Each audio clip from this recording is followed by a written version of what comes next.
Hi guys, welcome to the vlog. Once again, advice for the days is huwag kang mukhang pera. Bakit po?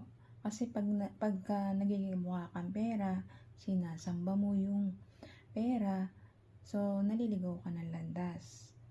So ganito po yun. Kapag kasi sinasamba mo at ginagawa mo Diyos yung pera, ibig sabihin yun, naliligaw ka na ng landas, yung kaluluwa mo, mapupunta na sa impyerno.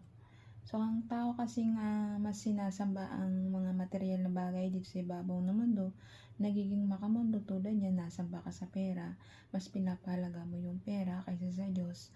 So, ang bagsak ng kaluluwa mo niyan, wala nang iba kundi sa impyerno. Pero yung pera, kapag ini-spread mo yan sa kapwa-tao mo,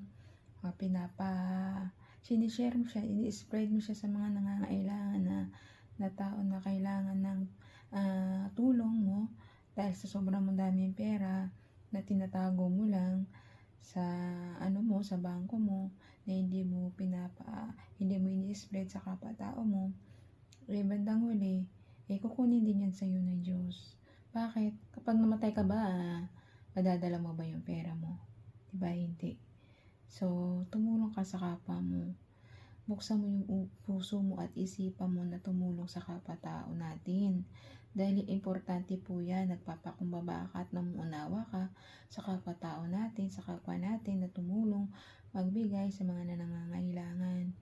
Marami pong nangangailangan ng tulong sa bansang Pilipinas, lalo po sa mga probinsya.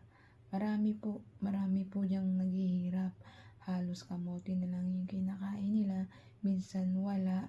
Diba? Lalo din po dun sa bandang Maynila, kahit dun ka nakatira sa Maynila, ang sahod naman ngayon ay napakababa. Halos ang bilihin ngayon hindi sapat sa mga sahod ng mga tao ngayon, di ba?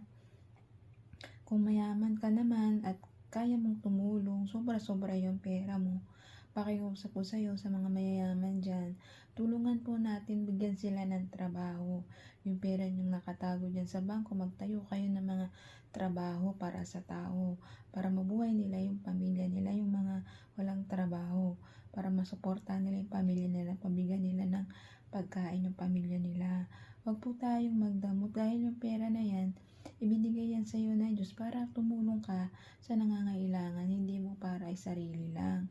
Hindi, ini-spread po yan. Kapag nagbukas ka ng trabaho para sa mga taong walang trabaho, di nakatulong ka na sa kapwa mo na matulungan sila mabigyan ng trabaho at natulungan po yung pamilya nila, di ba? At tumulong ka